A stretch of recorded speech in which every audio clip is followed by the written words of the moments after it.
So, Google LLC versus Oracle America Inc. Here's the case background.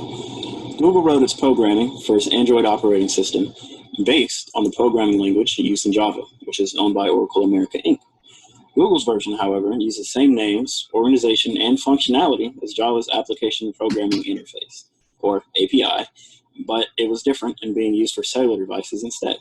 So, Oracle sued Google for copyright infringement, and the district judge held that APIs are not subject to copyright.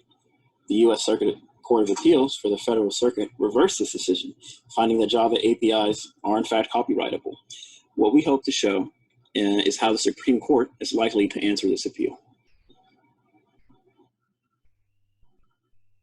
So the two important questions this case puts before the court are: 1, does copyright protection extend to a software interface? And 2, if so, does the petitioner's use of a software interface in the context of creating a new computer program constitute fair use?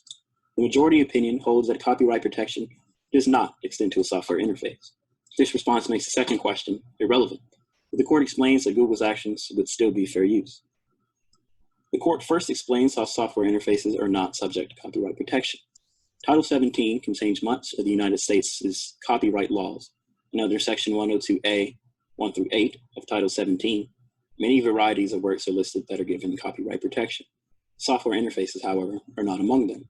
Additionally, Section 102B reads that, quote, in no case does copyright protection for an original work of authorship extend to any idea, procedure, process, system, method of operation, concept, principle, or discovery, regardless of the form, end quote.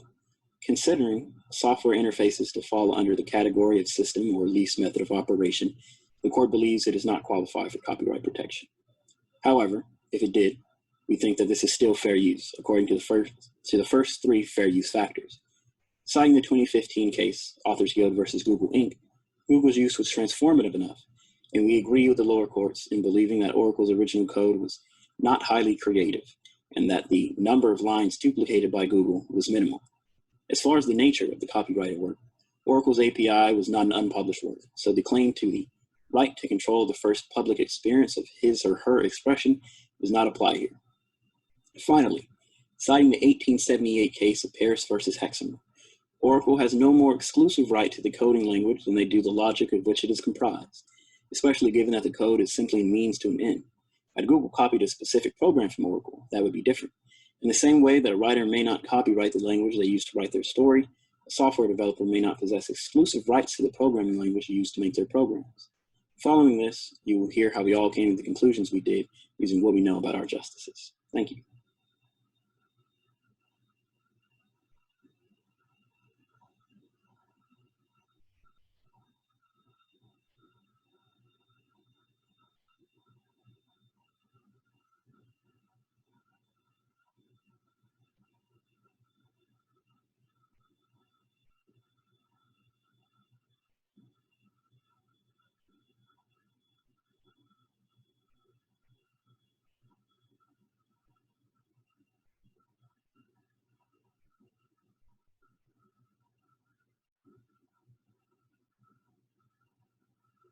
Chief Justice Roberts will side with Google in this case, and it's his background as a textualist who takes care to use precedent in his rulings that's going to find this way. He will find that the Java API does not meet the criteria for copyright protections under 17 U.S. Code 102A, and that furthermore, the Java API is prohibited from copyright protections under 17 U.S. Code 102B. He will find, however, that were the Java API to be copyrightable, it would not meet the standard necessary to constitute fair use, expressly stated under 17 U.S. Code 107, Parts 3 and 4. Part 3 is the part about how much of the copyrighted material is used, and Google's use of the Java API would not constitute de minimis use, as Google utilized nearly 97% of the original Java API, and precedent says that the court found in Ringgold versus Black Entertainment Television in the Second Circuit Court of Appeals 1997 that a copyrighted poster's appearance for 27 seconds in the background of a television show did not constitute de minimis fair use, and for that reason, 97% of an original Java API would not constitute de minimis fair use. Furthermore, Part 4 of 17 U.S. Code 107 says that the effect on the market has to be taken into account, right? And Java or Google's use of the Java API would severely damage the market for the would-be copyrighted Java API. And it is for these reasons that Chief Justice Roberts will find the Java API to not be copyrightable. And if it were copyrightable, that the Java API would not constitute, or that Google's use of the Java API would not constitute fair use.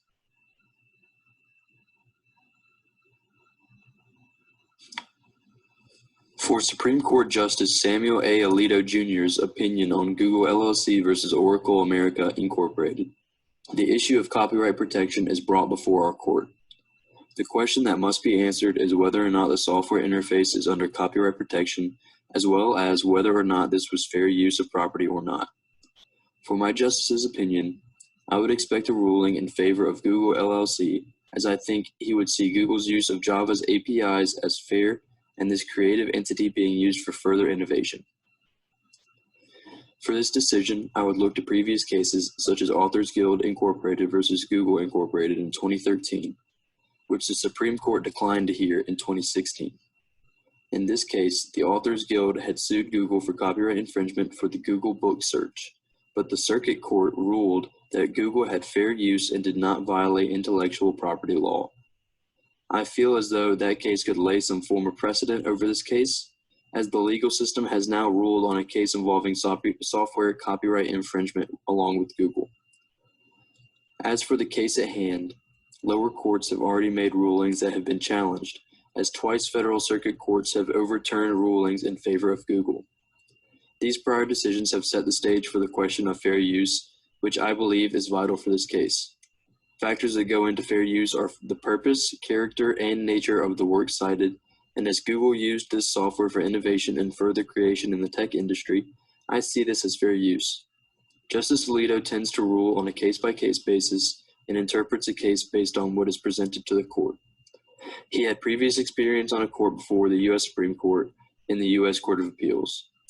He has a classical view on the court, and he tends to show the legal model in his overall decision-making, as he has throughout his entire judicial career. He tries to evaluate a case for what it explicitly states, rather than trying to bring any certain ideology or feelings into the decision. By order of Title 17, software is not explicitly listed and is therefore not subject to copyright protection. Google is also using this language fairly, as they have created something new and unique enough to further innovation in the tech industry. So Justice Breyer would rule with the majority on this case, stating that for the first question, APIs are not copyrightable, and the second question, Google's limited use of Java APIs do constitute fair use. Although I think he would elaborate and say that the fair use doctrine shouldn't even be applied because APIs don't need to be copyrighted. Since the beginning of his career, Breyer has demonstrated skepticism towards the expansion of copyright. And so determining his position is pretty easy, just based on his consistent legal philosophy. He regularly goes to 2 points when deciding cases, observing the purpose of a statute, as well as the potential consequences of different interpretations of the statute.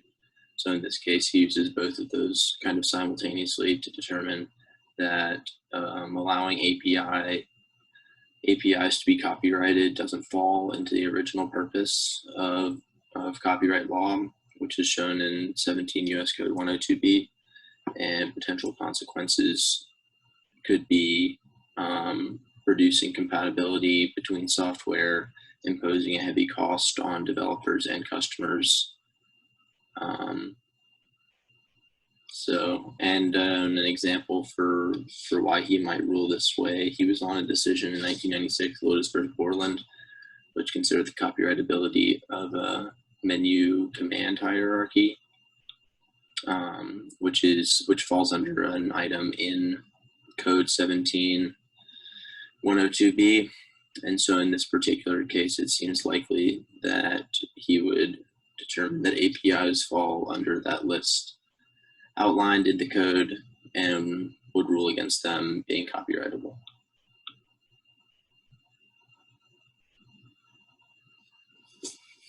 This case comes down to two key questions. Can software be copyrighted, and if so, was Google's use of the Java API system fair?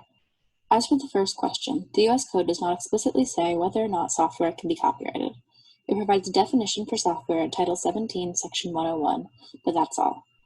However, in Section 102, in the definition of an original literary work, which can be copyrighted, it is described as works other than audiovisual works expressed in words, numbers, or other verbal or numerical symbols or indicia, regardless of the nature of the material objects, such as books, periodicals, manuscripts, phone records, film, tapes, discs, or cards in which they are embodied. Under this definition, code, such as the Java API, can be considered an original literary work and therefore be eligible for copyright protection. As for the second question, there are 4 criteria used to determine whether something constitutes fair use. The 2 that are particularly relevant in this case are the first and the third. The first criterion considers the purpose and character of the use, and whether the use was transformative. The third concerns the amount and substantiality of the copyrighted material used compared to the work as a whole. Google's use of the Java API was transformative, and used a comparatively very small portion of the Java code. Therefore, the use was fair. As for Justice Gorsuch and how he will decide, he will be siding with Google LLC as well. As a right-leaning justice, it should not be a surprise that you could classify Justice Gorsuch as a textualist.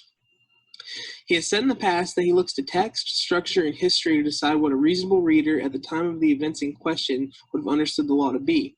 This means that he also tries his best to read certain documents, such as the Constitution in some cases, exactly how the Founding Fathers intended it to read.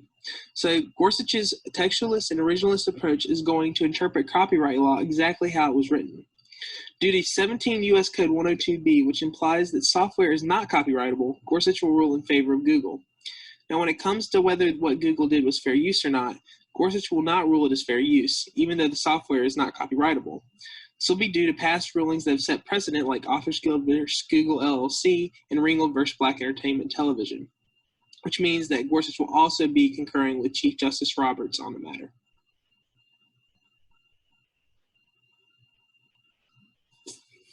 This case comes down to 2 key questions. Can software be copyrighted, and if so, was Google's use of the Java API system fair? As for the first question, the U.S. Code does not explicitly say whether or not software can be copyrighted. It provides a definition for software in Title 17, Section 101, but that's all. However, in Section 102, in the definition of an original literary work, which can be copyrighted, it is described as works other than audiovisual works expressed in words, numbers, or other verbal or numerical symbols or indicia, regardless of the nature of the material objects, such as books, periodicals, manuscripts, phone records, film, tapes, discs, or cards in which they are embodied. Under this definition, code, such as the Java API, can be considered an original literary work and therefore be eligible for copyright protection. As for the second question, there are 4 criteria used to determine whether something constitutes fair use. The 2 that are particularly relevant in this case are the first and the third. The first criterion considers the purpose and character of the use, and whether the use was transformative. The third concerns the amount and substantiality of the copyrighted material used compared to the work as a whole. Google's use of the Java API was transformative, and used a comparatively very small portion of the Java code. Therefore, the use was fair. This is Jacob Cower, and I'm going to be discussing Justice Brett Kavanaugh's decision on the Google LLC versus Oracle America Incorporated case that will be brought up on the Supreme Court in the fall of 2020 due to the coronavirus pandemic. So Kavanaugh is one of the newest justices, and he was appointed by President Trump. And, you know, it's really kind of hard to predict these new justices, but it's important to notice that while he is considered a conservative justice, he has sided, along with Justice Roberts, with some of the more liberal justices. So, you know, he's not necessarily a all-in Trump supporter. He's gone against Trump on a case against Apple. And so he's not, you know, he kind of thinks for himself. He has a large emphasis on precedent. So for that reason, I believe he will be siding with Google in this case. So Kavanaugh is also a member of the Federalist Society, and they kind of believe in letting things be handled outside of the court in like a democratic process. They don't really want the court deciding on big things like this. And so if the court was to decide, you know, it would change what's happening by siding with Oracle. And they are kind of against this change. This case has been around for about 10 years. And there's a lot of companies who had suits against Google, Viacom, the American Association of Publishers, Rosetta Stone, Geico. They all had similar issues that Oracle is having about this copyright with Google, and they all just settled out of court. And so Kavanaugh would take a similar stance to that. There's also been a lot of briefs from companies like IBM, Microsoft, who are against Google on a lot of things, who have supported Google in this case. Kavanaugh also wrote the majority opinion of Remini Street versus Oracle, and that decision went against Oracle. So he was kind of the chief writer. He led this. And finally, in terms of an ideological sense, Kavanaugh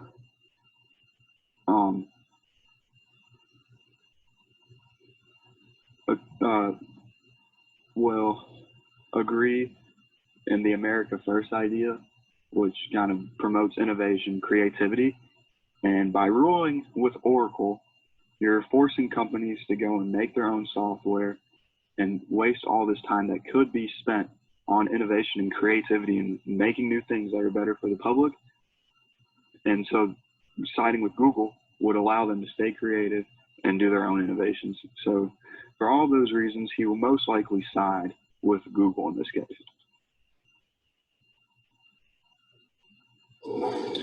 As a formalist, the law is the law. Sotomayor is one to apply rules and standards. She does not turn away from written laws or get creative. She would do the same in the Google case.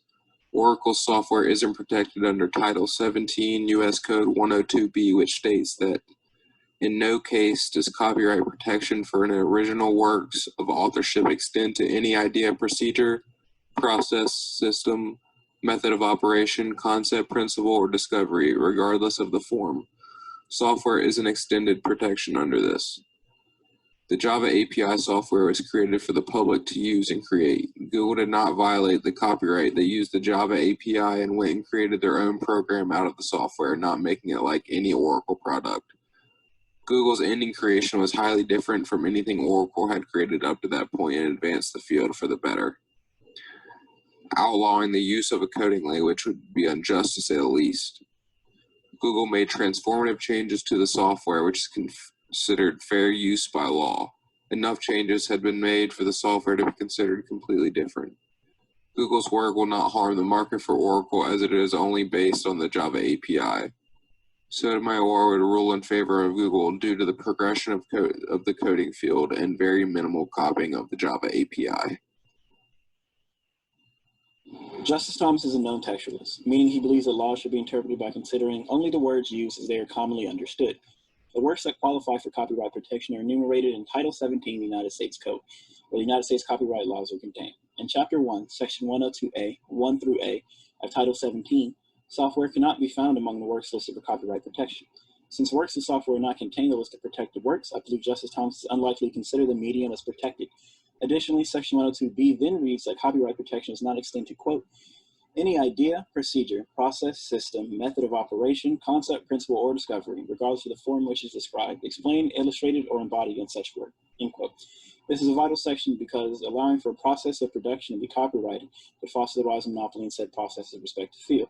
Software, specifically the programming language central to this case, is simply a system and therefore does not qualify for protection.